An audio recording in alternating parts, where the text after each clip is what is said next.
السلام عليكم ورحمة الله وبركاته.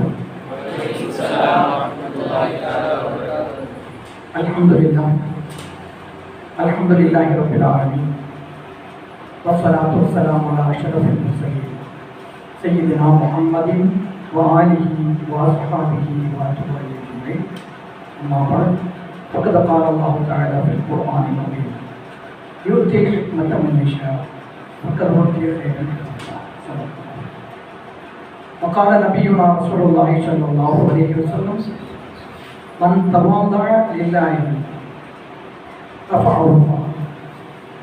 صدق رسول النبي الكريم. بلد العلا بكماله كشف الدجى بجماله حسنت جميع خصاله صلوا عليه وآله. اللهم صل على سيدنا محمد وعلى آل سيدنا محمد وسلم. சிறப்பு வாய்ந்த அத்தாயை குடும்பத்தின் பல்வேறு பிரிவுகளில் ஒரு பிரிவாக இங்கே இயங்கிக்கொண்டிருக்கின்ற இந்த அரபிக் கல்லூரியின் தங்கை மிகு முதல்வர் கண்ணியத்திற்குரிய நாசிர் அவர்களே, உடன் வந்திருக்கின்ற மௌலவி முகமது ஹனீஃபா அத்தாயி அவர்களே, அல்லாஹ்வுடைய அருளை பெற்றுக் கொண்டிருக்கின்ற சங்கையான மாணவ செல்வங்களே, அல்லாஹ் தஆலா உங்களுக்கும் நமக்கும் தன்னுடைய கிருபையை அருள் கருணையை இன்றைக்கும் சொல்லி தருவானாக. இங்கே மாணவர்களுக்கு நசீகத் செய்ய வேண்டும் என்பதாக அழைத்தார்கள். அழைக்கின்ற போதே ஒரு முக்கியமான பாரம்பரியமான நல்ல ஒரு சுணக்கமான அடிப்படையில் இயங்குகின்ற மதரசா என்பது அத்தாய் மதரசா என்பது தெரியும். அந்த வகையில் மறுப்பு சொல்ல முடியவில்லை என்றால் எல்லா இடங்களுக்கும் குறிப்பிட்டாலும் உடனே நாம் செல்வதில்லை. முதலில் அடிப்படையை பார்த்துவிட்டு அவருடைய அடிப்படை என்ன என்று தெரிந்து கொண்டுதான் அது சுணக்கமாக என்றால் கண்டிப்பாக யாரையும் தவிர்க்க முடியாது. அழைத்தவுடன் வந்திருக்கிறோம். ஆனால் மாணவர்கள் அட்வான்ஸ் நசீகத் செய்வது என்றால் தான் ஒரு தெரியும். ஏன்னா நசீகத் பிடிக்குமா? அட்வைஸ் இஸ் வெரி போ அப்படின்னு தான் இப்போ எல்லோருமே சொல்லுவீங்க. இன்னும் தெரியாததை நாங்கள் தான் நான் நெட்டை தட்டி பார்த்தா எல்லாமே இருக்குது. தெரியாத என்ன போய் சொல்ல போறீங்க அப்படின்னு தான் இன்றைய மாணவர்களுடைய மனதில் ஓடும். நீங்கள் எப்படி இருந்தீங்க? அப்படி இருக்க மாட்டீங்கன்னு நினைக்கிறோம். ஏதாவது சொல்லலாம்ல? சரி, ஆனால் நசீகத் செய்வதற்கு முன்னர் மாணவர்கள் உங்கள்கிட்ட சில கேள்வி. இன்றைய சூழ்நிலையில் மாணவர்கள் எல்லோருமே பள்ளி கல்லூரிகள் படிப்பை மட்டும் தேர்ந்தெடுத்து அதில் பட்டதாரியாகி பெரிய பெரிய அளவில் சுகபோகமாக இருக்கிறார்கள். இந்த கல்வி என்பது ஒரு கட்டுப்பாட்டுக்குள்ளது. நாம் தேர்ந்தெடுத்த கல்வி என்பது மார்க்க கல்வியுடன் சேர்ந்த இந்த கல்வி ஒரு கட்டுப்பாட்டுக்கு உண்டான ஒழுக்க நெறியுடன் கூடிய ஒரு கல்வி. இதே மாற்று வகையில் பார்த்தால் அங்கே இந்த கட்டுப்பாடும் கிடையாது. ட்ரெஸ் கோடு கூட மாற்றம், எப்படியும் அணியலாம், தொப்பி போட வேண்டியதில்லை, 5 நேரம் தொழுகைக்கு போக வேண்டியதில்லை, ஒரு சுதந்திரம், எங்கேயும் சுத்தலாம், நண்பர்களுடன் சேர்ந்து எங்கேயும் சுத்தலாம், எப்படியும் செல்லலாம், எத்தனை கிளாஸுக்கும் கட்டடிக்கலாம். இந்த நிலைகளை எல்லாம் விட்டுவிட்டு இப்படி சுதந்திரமாக இருக்கக்கூடிய நிலைகளை விட்டுவிட்டு இந்த மார்க்க ரீதியான கல்வியை போதும் என்பதாக தேர்ந்தெடுத்திருக்கிறீர்களே, இது உங்களுக்கு பிடித்திருக்கிறதா? எல்லோருக்கும் பிடித்திருக்கிறதா? சரி, ஒரு சில ஏன் இதை நீங்கள் தேர்ந்தெடுத்தீர்கள்? உங்களுடைய பெற்றோருடைய விருப்பத்தினாலா, உங்களுடைய விருப்பத்தினாலா? யாராவது பதில் சொல்லலாம். எதனால் இந்த கல்வியை நீங்கள் தேர்ந்தெடுத்தீர்கள்? மதரசா கல்வியை தேர்ந்தெடுத்தீர்கள்? யார் சொல்றாங்க? சொல்லுங்க. தாய் தந்தை விருப்பப்பட்டாங்க.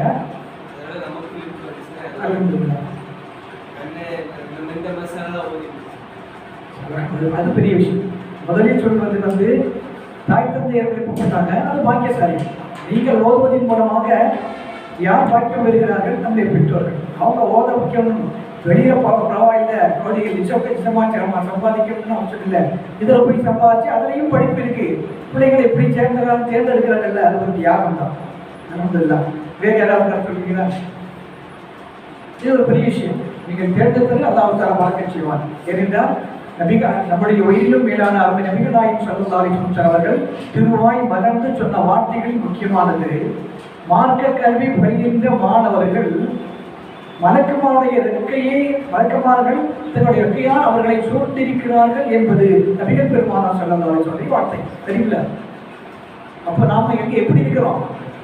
மலக்குமாருடைய ரெக்கை நம்மை சூழ்ந்திருக்கிறது என்றால் எவ்வளவோ கண்ணியமானவர்களாக உயர்ந்த அந்தஸ்து பெற்றவர்களாக இருக்கிறோம் என்பதை முதலில் நாம் மனதில் பதிய வைத்துக் கொள்ள வேண்டும். எந்த நிலையிலும், எல்லா நிலையிலும் ஓதி முடிக்கின்ற வரைக்கும், ஓடி முடித்ததற்கு பிறகு ஓதி முடிக்கின்ற வரைக்கும் நம்முடைய மனதில் நாம் வைத்துக் கொள்வது, நாம் மற்றவர்களை போன்று சாதாரணமானவர்கள் அல்ல. மலக்குமாருடைய ரெக்கை நம்மை சூழ்ந்திருக்கிறது, மலக்குமாருடைய ரெக்கையில் நாம் இருக்கிறோம், அவருடைய பாதுகாவலில் இருக்கிறோம். எனவே மற்றவர்களை போல் நாம் அல்ல, நாம் மிகுந்த ஒழுக்கத்துடன் நடந்து கொள்ள வேண்டும். எந்த தவறுகளும் நம்முடைய போத காலத்தில் செய்துவிடக் கூடாது என்பதில் உறுதியாக இருக்க வேண்டும். உறுதியாக இருக்கலாம்ல? அப்படித்தான் இருக்கணும். போதர் பிள்ளைங்க அப்படித்தான் இருக்கணும். அதனாலதான் அல்லாஹ் தஆலா மற்றவர்களுக்கு இல்லாத கண்ணியத்தை நமக்கு தருகிறான். தருகிறானா இல்லையா? நீங்கள் ஓதுற மாணவர்கள் என்பதாக ஆலிம்கள் பட்டம் வைத்துவிட்டு ஆலிம்கள் என்பது அந்த அந்தஸ்து வேறு. ஆனால் ஓதுற காலத்திலேயே ஓதுற மாணவர்கள் என்பதாக ஊருக்குள் சென்றால் தனியாக ஒரு மரியாதை கொடுப்பார்கள். ஓதுற பிள்ளை வர்றாங்க, ஓதுற பிள்ளை வர்றாங்கன்னு சொல்லுவோம், ஓதுற பிள்ளை வருவாங்கன்னு சொல்லுவோம். நம்ம காலேஜிலாம் படிக்கும்போது அப்படி சொல்ல மாட்டாங்க. மதரசாவில் ஓதும் போது தான் நம்ம மதரசா கல்விகள் இங்கே அல்ஹம்துலில்லாஹ் அத்தாயில உலக கல்வி கிடைக்குது, அது அல்ஹம்துலில்லாஹ் பாக்கியமான விஷயம். ஆனால் பொதுவான அரபிக்கான கல்லூரிகள் போதைந்த போது ஓதுற மாணவர்கள் வர்றாங்கன்னா ஏதோ ஒரு பெரிய கண்ணியத்துக்கு வர்ற மாதிரி அல்லாஹ் தான் நமக்கு ஒரு கண்ணியத்தை கொடுத்திருக்கிறார்.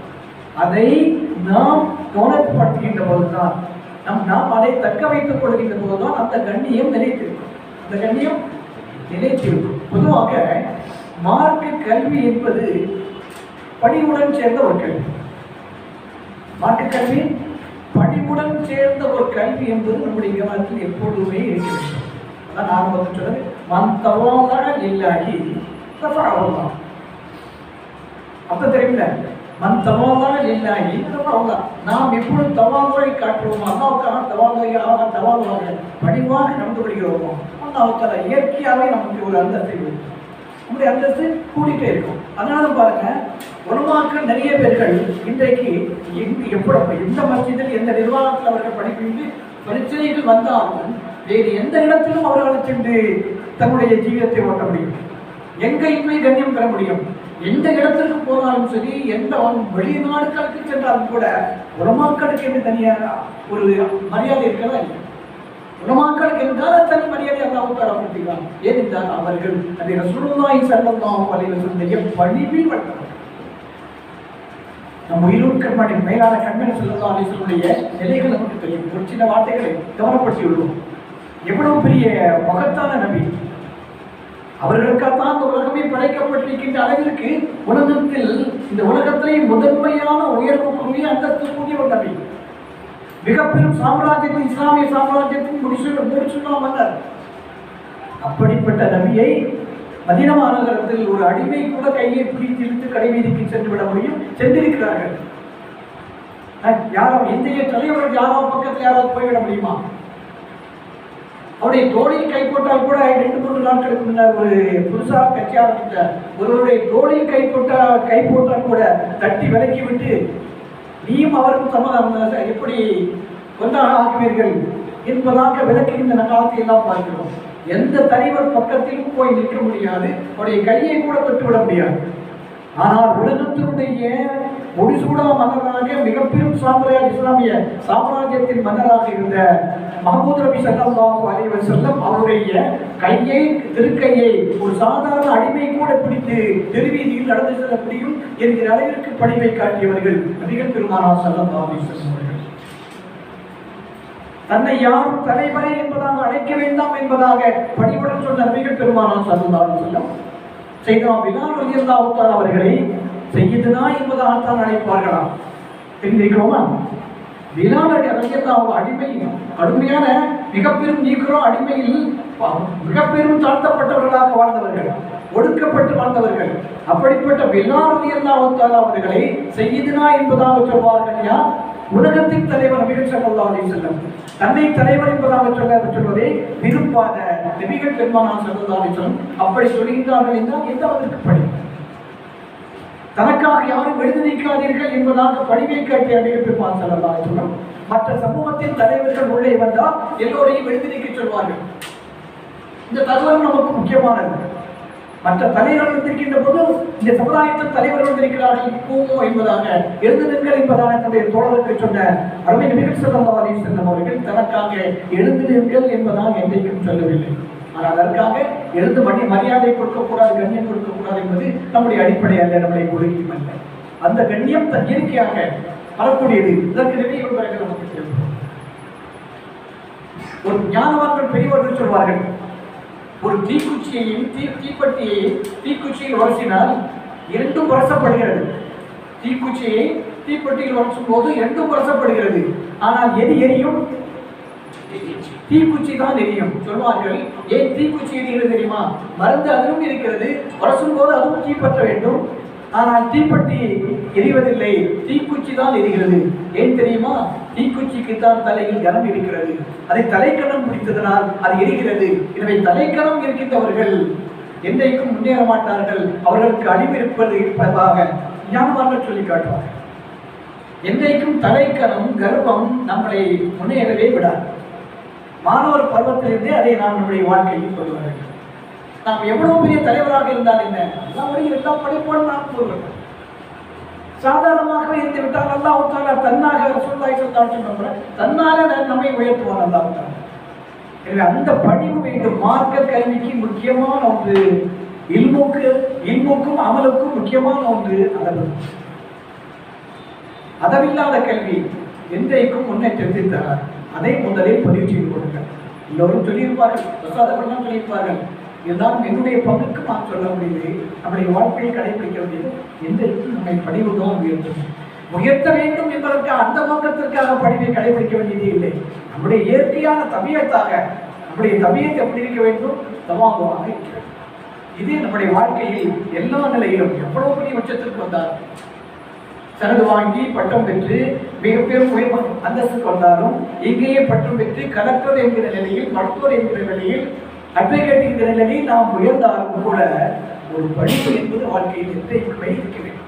அப்பொழுதுதான் வாழ்க்கையில் மென்மேலும் முன்னேற முடியும். இல்லை என்றால் பல தடைகள் வரும். நபிகள் ஸல்லல்லாஹு அலைஹி வஸல்லம் வாழ்க்கை முறையில் கடைபிடித்து அதை மீறியவர்களுக்கெல்லாம் அப்படி ஒரு அனுபவம் இருந்திருக்கிறது. நாம் தெரிந்துத்தான் வைத்திருக்கிறோம். எனவே உங்களுக்கு சொல்கின்ற ஒரு சிறந்த ஒரு நசீகத் என்னவென்றால், நீங்கள் எந்த நிலைக்கு உயருங்கள் அல்லாஹ் தஆலா உயர்த்துவார். உங்களை மென்மேலும் உயர்த்தட்டும் துஆ செய்கிறோம். அந்த நிலையிலும் நீங்கள் எப்படித்தான் இருக்க வேண்டும்? அனைவரும் தான் நாம் என்ன பெரியவர், நம்மை விட பெரியவர்கள் திரும்பி இருக்கிறார்கள். அல்லாஹ் தஆலா தந்திருக்கிறான், அல்லாஹ் தஆலா வைத்திருக்கிறான். அவருடைய கிஃப்ட், அல்லாஹ்வுடைய கிஃப்டால் அல்லாஹ் நாம் இந்த நிலைக்கு வந்திருக்கிறோம் என்பதாக தான் இருக்க வேண்டும். ஒன்று, கல்விக்கு தவாபு வேண்டும், அதம் வேண்டும். இரண்டாவது, இந்த கல்வி என்பது எப்படிப்பட்டதாக இருக்க வேண்டும் சொல்லுங்கள். கல்வி வெறும் கல்வி என்பது ஞானம் நிறைந்ததாக இருக்க வேண்டும். கல்வி என்பது எப்படி இருக்க வேண்டும்? நம்பிக்கை கொண்டில்லை. கல்வி என்பது எப்படி இருக்க வேண்டும்? அறிவு என்பது ஞானம் நிறைந்ததாக இருக்க வேண்டும். சரி, அறிவுக்கும் ஞானத்துக்கும் என்ன வித்தியாசம்? அறிவுக்கும் ஞானத்திற்கும் என்ன வித்தியாசம்? யூத்தில் ஹிக்மத்த மையஷா, அல்லாஹ் நாடியவர்களுக்கு ஞானத்தை கொடுக்கிறார். கல்விக்கும் அந்த அறிவுக்கும் ஞானத்துக்கும் என்ன வித்தியாசம்? அதுக்காக தெரியுமா? அல்லமா ஆதம் அலைஹிஸ்ஸலாம், அல்லாஹ் தஆலா ஆதம் அலைஹிஸ்ஸலாம் அவர்களை படைத்து எல்லா பெயர்களையும் கற்றுக் கொடுத்தார். இது அறிவு. ஒவ்வொன்றையும் தெரிந்து கொள்வது அவர் அறிவு. இது மைக், இது டேபிள், இப்படி ஒவ்வொன்றையும் தெரிந்து கொள்வது, ஒவ்வொன்றையும் அறிந்து கொள்வது அறிவு. அதிலே உள்ளே நுழைந்து அதை சிந்தித்து பார்ப்பது அறிவுக்கு சற்று மேம்பட்ட பகுத்தறிவு. வெறுமனே தெரியும் இது டேபிள், இது மைக், இது மட்டும் தெரிந்து கொண்டு போவது அவர் அறிவு. இதை ஆழமாக சிந்தித்து மைக் என்றால் எதனால், அதற்குள்ள என்ன இருக்கிறது, இதெல்லாம் ஆராய்வது பகுத்தறிவு. அப்படின்னா ஞானம் என்றால் என்ன? அறிவு என்றால் அறிவு, ஞானம் என்றால் ஞானம் அப்படின்னு கேட்டு போகக்கூடாது. நீ எப்படி அடிப்படை உள்ளே சென்று அதை எப்படி நம்ம புரிஞ்சுக்கணும். என்ன சொல்றாங்கன்னா, ஒரு சேகிட்ட போய் 3 மாணவர்கள் கேட்டாங்கன்னா, அறிவுக்கும் ஞானத்துக்கும் என்ன வித்தியாசம், அறிவுக்கும் ஞானத்துக்கு என்ன வித்தியாசம். அந்த உஸ்தாத் திரும்ப 2-3 நாள் திரும்ப பாடம் நடத்தி பார்த்தாங்க. மாணவர்களுக்கு புரியல. மாணவர் புரியலையா, கடைசி பார்த்தாங்க. சரி வாங்கன்னு கூட்டிட்டு போய் ஒரு 3 மாணவர்களை ஒரு அறையில வச்சுக்கிட்டு இவங்க இன்னொரு அறைக்கு போயிட்டு வந்தாங்க. அறைக்கு போயிட்டு வந்தாங்கன்னா நம்ம ஒரு 3 மாணவர்கள் ஒரு கூப்பிட்டு சொன்னாங்க. நான் உள்ள போயிட்டு வந்தேன். அந்த ரூம்ல 3 டம்ளர்ல பால் வச்சிருக்கிறோம்.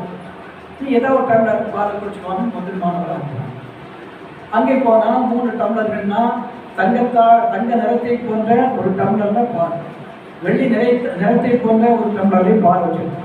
இன்னும் வெங்கல பாத்திரத்துல கோடையில ஒரு பால்.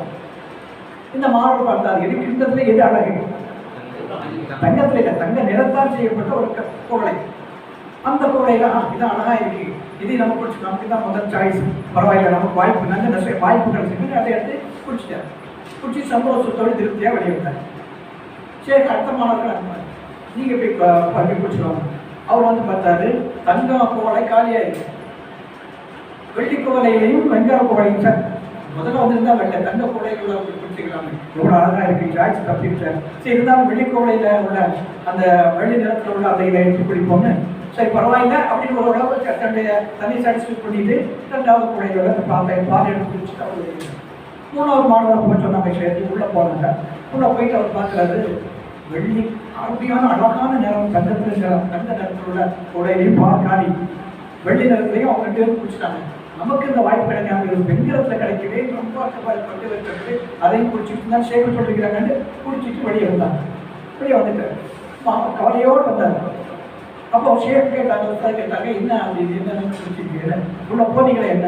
நான் முதலாமற்ற தங்கத்தினால வாய்ப்பு பார்த்தேன், தங்க கோடையில் கிடைக்க பார குடிக்கக்கூடிய வாய்ப்பு கிடைச்சிச்சு, உண்மையிலேயே நல்ல ரசிப்பாங்க, இல்லை பெரிய பாக்கியம், ரொம்ப சந்தோஷப்பட்டேன். 2வது எனக்கு அது இல்லைன்றாலும் 2வதோட வெள்ளிய கடவுளையாவது படிச்சுட்டு பரவாயில்லை, அல்ஹம்துலில்லாஹ் அதுவாவது எனக்கு நல்ல கிடைச்சதே, நானும் பரவாயில்லை திருச்சி சொல்லியிருக்கேன். 3வது நபர் கவலையோடு சொன்னார், எனக்கு இந்த 2 வாய்ப்பும் கிடைக்காம வெறும் வெண்கலத்தை தானே கிடைச்சிது, எனக்கு அது மன திருப்தி இல்லை அப்படின்னு அந்த 3வது மாணவர். அப்போ தான் உஸ்தாத் சொன்னாங்க, நீங்க கல்வி அறிவுனா என்ன, ஞானம்னா என்னன்னு கேட்டீங்கன்னா என்ன,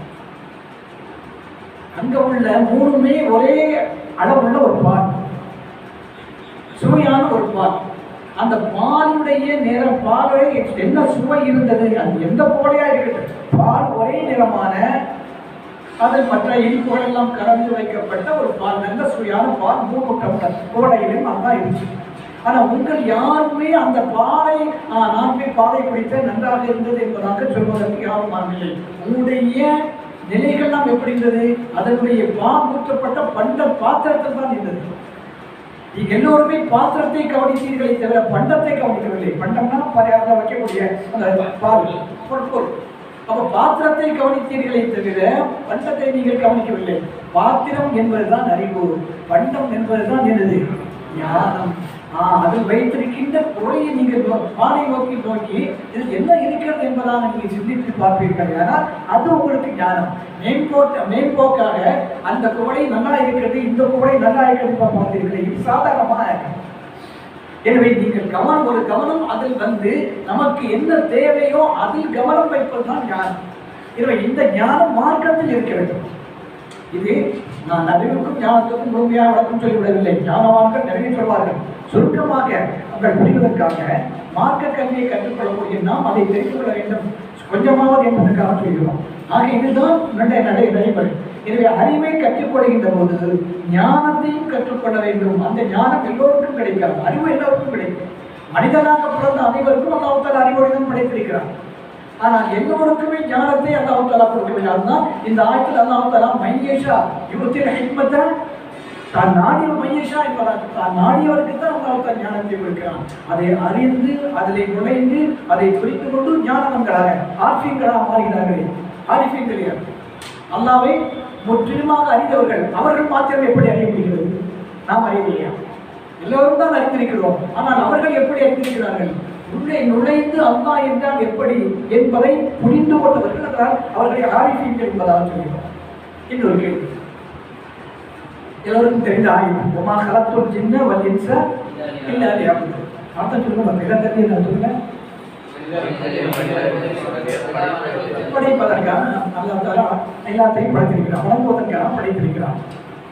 இது மேலோட்டமான ஒரு அர்த்தம் பொருள். ஆனால் ஆரிஃபீன் இடத்துல அதனுடைய பொருள் என்ன தெரியுமா?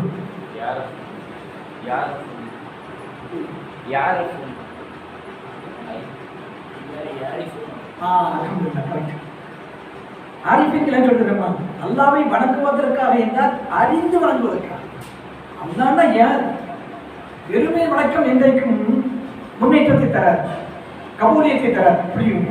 வெறுமனே வணக்கம் எல்லா தக்பீரட்டான நாம ஓடி இருந்தோம், அல்லாஹ் தக்பீரட்டும் கொஞ்சம் நிமிடம் சொல்லி அல்லாஹ் சொன்னோம், இது வணக்கம், இது வணக்கம் தானே, இது எல்லாரும் செய்யணும். ஆனா அந்த வணக்கம் எப்படி இருக்க வேண்டும்?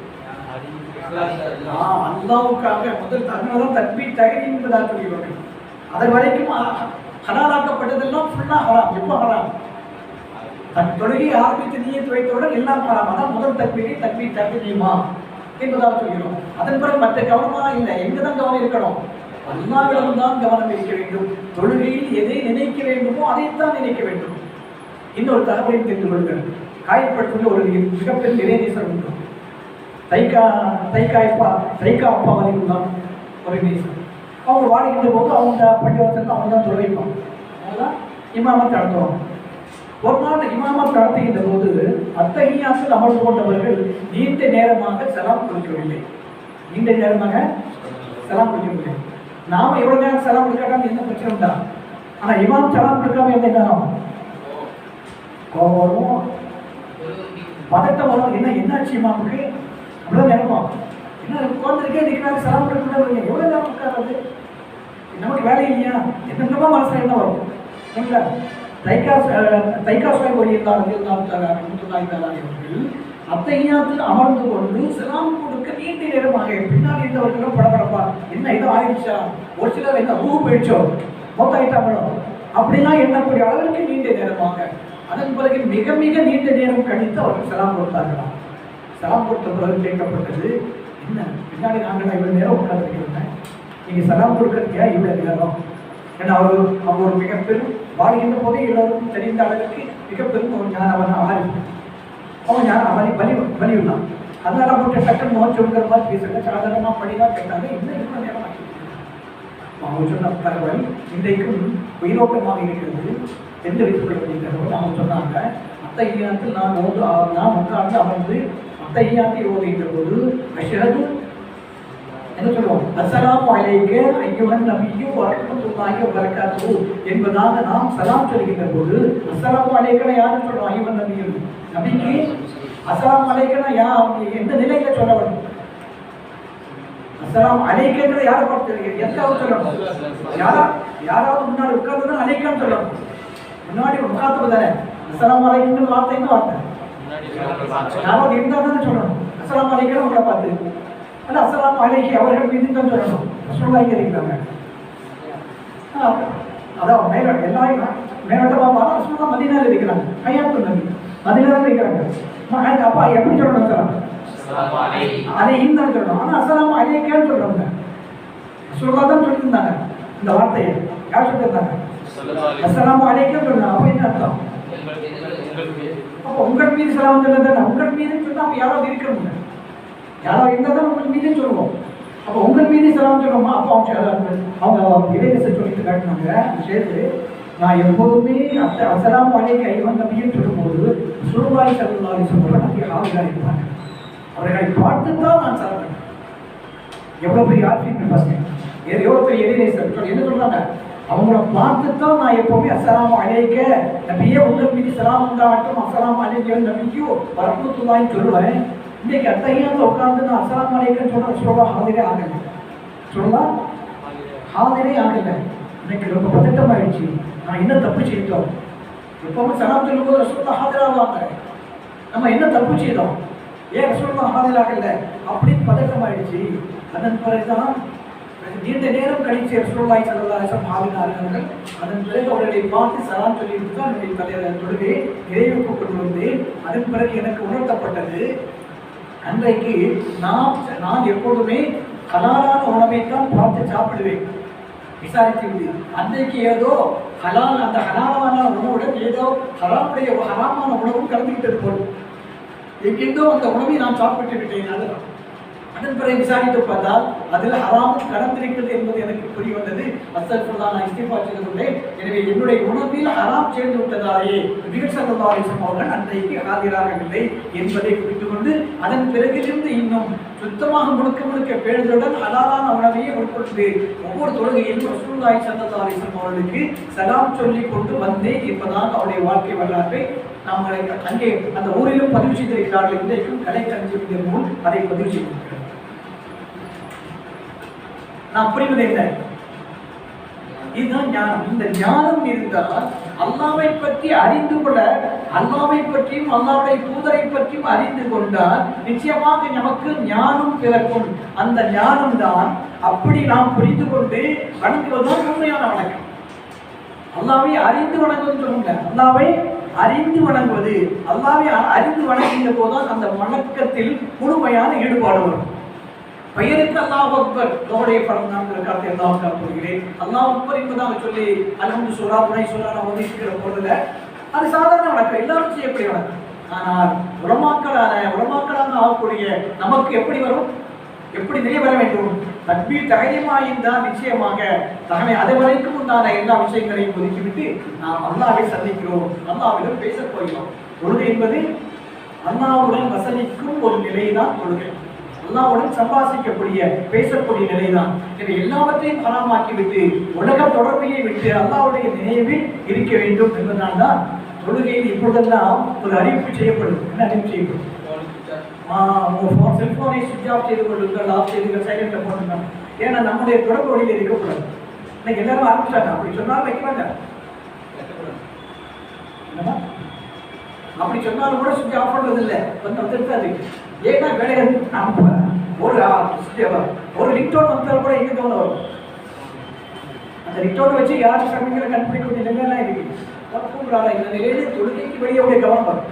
அதனால எல்லாத்தையுமே ஹராமாக்கிவிட்டு முற்றிலுமாக அல்லாஹ்வை சந்திக்கக்கூடிய நிலையில் தான் நாம் எங்கே செல்கிறோம்? தொழுகைக்கு செல்கிறோம். அதுதான் ஆரிஃபீன்கள் சொல்லக்கூடிய இறைவனை அறிந்து வணங்கும். இறைவனை அறிந்து வணங்குவது இதுதான் ஞான பாட்டையின் முதல் படி என்பதாக சொல்லி காட்டுவார். சூஃபியத்தின் முதல் படி அல்லாஹ்வை அறிவது, அருமை ரசூலுல்லாஹி ஸல்லல்லாஹு அலைஹி வஸல்லம் அவர்களை அறிவது. அப்படி அறிந்ததனால் தான் அல்லாஹ் ரசூலுல்லாஹி ஸல்லல்லாஹு அலைஹி வஸல்லம் அவர்கள் இங்கே தொழுகையில் ஆஜரானார்கள். நாம் அறியவில்லை, அறிவதற்கான முயற்சியும் எடுக்கவில்லை, மேம்போட்டாக இருக்கிறோம். இது நம்முடைய வாழ்க்கையில் கொஞ்சம் கொஞ்சமாக வர வேண்டும். எடுத்து வர கொஞ்சம் கொஞ்சமாக நஃபிலான வணக்கங்களின் மூலமாக, நற்குணங்களின் மூலமாக, நபி ஸல்லல்லாஹு அலைஹி வஸல்லம் அவர்கள் மீது முஹப்பத் வைப்பதின் மூலமாக, இறைநேசத்தை நேசிப்பதின் மூலமாக, அவர்கள் மீது அதிகமாக ஸலவாத்து சொல்வதன் மூலமாகத்தான் இது கொஞ்சம் கொஞ்சமாக நம்முடைய வாழ்க்கையில் நுழையும். அந்த ஞானம் பிறக்கும்.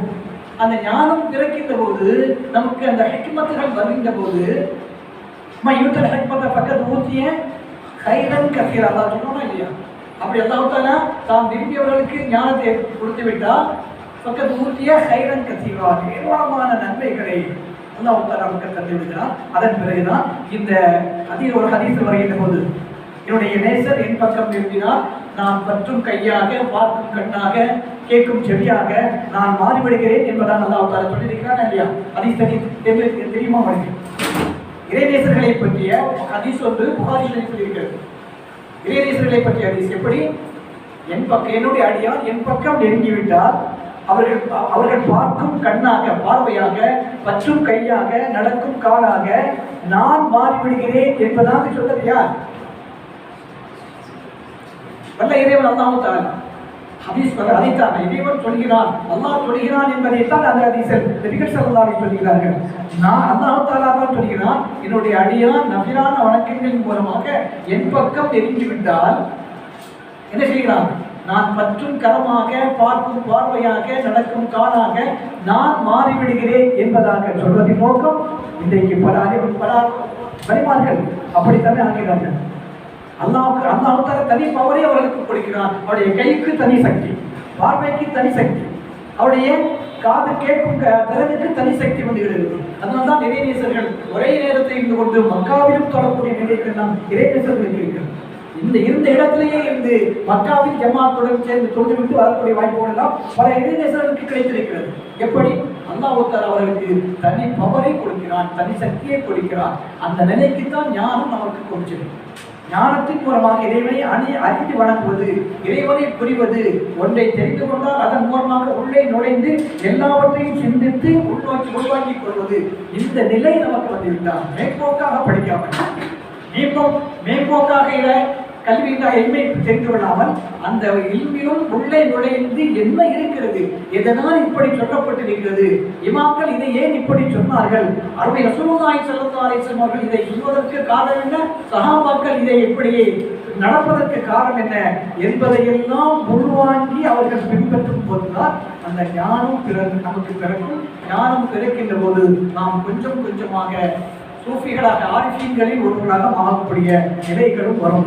அப்படிப்பட்ட கல்வியை நம்மை உயர்த்தும், இந்த உலகத்திலும் உயர்த்தும், மறு உலகத்திலும் உயர்த்தும். அப்படிப்பட்ட கல்வியை நீங்கள் கற்க வேண்டும் என்பதுதான் நம்முடைய அந்த ஆசையைத்தான் சொல்கிறோம். அந்த ஆசையை மீண்டும் உங்களுக்கு உபதேசிப்பது இதுதான். நீங்கள் அல்லாஹ் தஆலாவுடைய உதவியில் அந்த மார்க்க கல்வியின் மூலம் கல்வியை கவனமாக கற்றுக்கொள்ளுங்கள். அந்த கல்வி ஒழுக்கம் நிறைந்ததாக இருக்கட்டும். கல்வியினுடைய காலத்தில் ஒழுக்கம் மீறக்கூடிய எந்த செயலையும் செய்து விடாதீர்கள். இன்றைக்கெல்லாம் மற்ற மாணவர்கள் எப்படியெல்லாம் கண்டுபிடிக்கிறார்கள், மற்ற மாணவர்களை பற்றி எப்படியெல்லாம் பத்திரிகை ஊடகங்கள் செய்து விடுகிறது.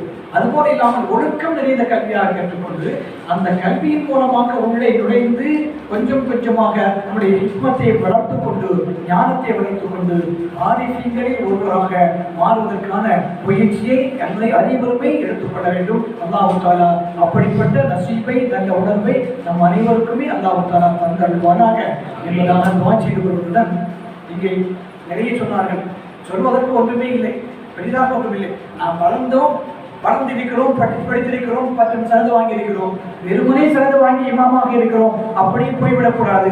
சமுதாயத்திற்கு நம்மால் ஏதேனும் பங்களிப்பு வேண்டும். இதுதான் இமாம்கள் பேரவையுடைய நோக்கமாக நாங்கள் வேண்டும். அதையும் ஒரு வார்த்தை சொல்லுங்கள். இமாம்கள் பேரை பற்றி சொன்னார்கள். இது சொன்னார்கள், எனவே ஒருவேளை நம்முடைய தனிப்பட்ட முறையில் யாருடைய சாதனை பண்ண எல்லா உலமாக்களுடைய ஒத்துழைப்பு இத்திஃபாக்கும் சேர்ந்துதான் ஒரு மிக பெரும் சாதனையை வரவேற்கிறது. 19 வருடங்கள் 19 வருடங்கள் எல்லோருமே சேர்ந்து பல சாதனைகளை செய்கிறோம். முதலில் என்ன சாதனை கூட தாங்கள் சொல்ல முடியாது, மற்றவர்கள் தான் சொல்ல வேண்டும். என்ன சேவை செய்யணும்? ஏன்னா ரசூலுல்லாஹி ஸல்லல்லாஹு அலைஹி வஸல்லம் பொன்மொழிகளில் ஒரு பொன்மொழி கேள்விப்பட்டிருக்கிறோம். அத்தீனும் அந்த நசீஹத் என்ன? உபதேசம் மட்டும் இல்லை, பிறர் நலம் நாடு, இப்படி ஒரு அர்த்தம். நசீஹத்னா பிறருக்கு உதவி செய்வது. அப்போ அப்படி இருக்கிற சூழ்நிலை வழிகாட்டி வைக்கிறாங்க. அப்போ வெறுமனை இமாமத் செய்வதும் பிறர் நலம் வாழ்வதுதான். அவர்கள் சொர்க்கத்துக்கு போகிறது நம்ம செய்யணும். இமாமத் செய்வது என்னதான்? அவளுக்கு அப்படி நலம் நாடுதானே, அவங்க சொர்க்கத்துக்கு போகணும், அவங்களுக்கு அப்படி 5 கால கடமைகள் நிறைவேற்றுறதுக்கு வைக்கிறோம். அதோடு சரின்னு இருக்கக்கூடாது.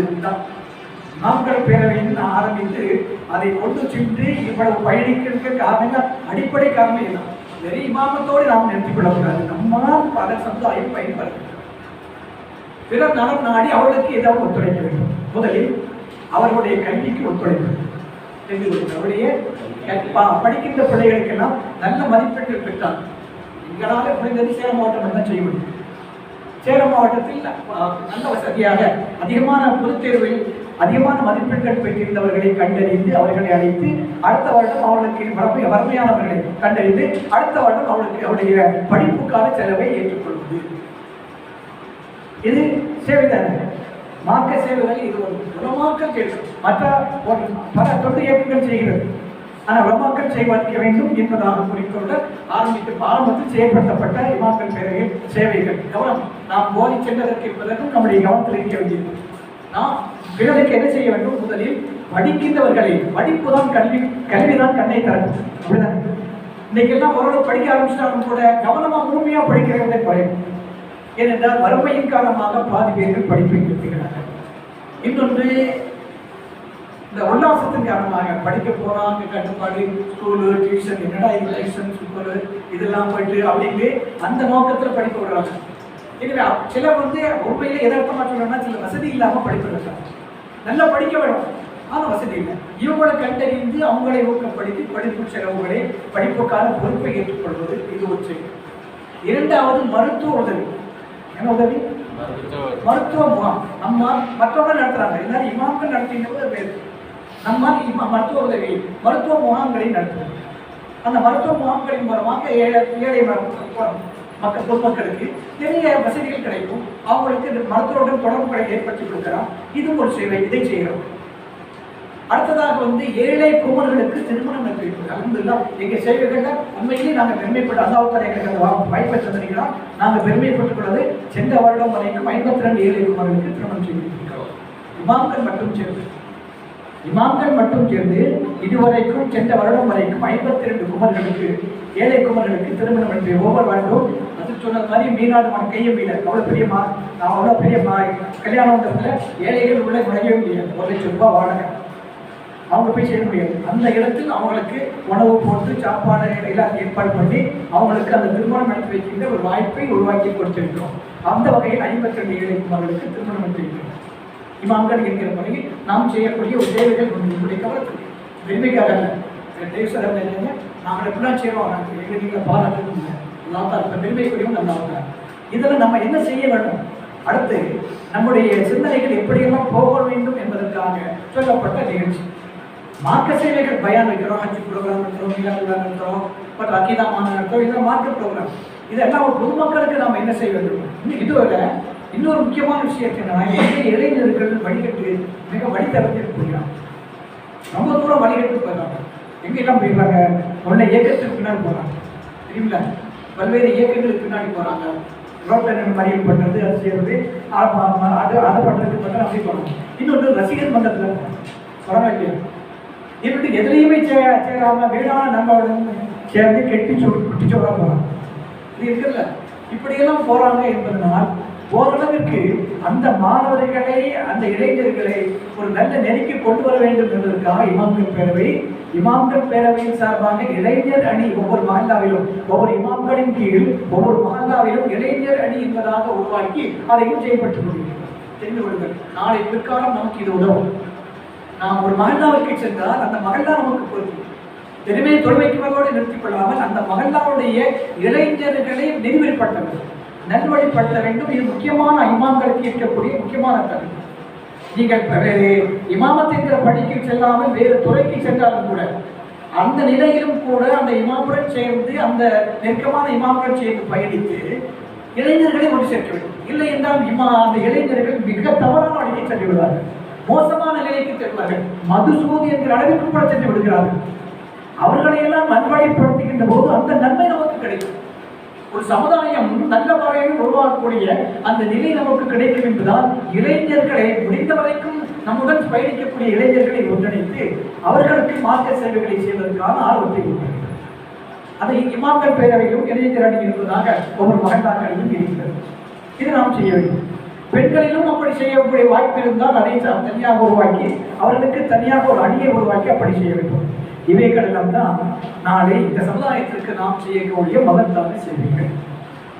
நம்மால் முன்னாடியெல்லாம் இமாம்கள் அப்படி அந்த நேர கால சூழ்நிலை அப்படி அவர்கள் பணி செய்வார்கள், சுவைப்பார்கள், அவதி கொடுப்பார்கள், சென்றுவிடுவார்கள். இது அப்படிப்பட்ட காலம் இல்லை.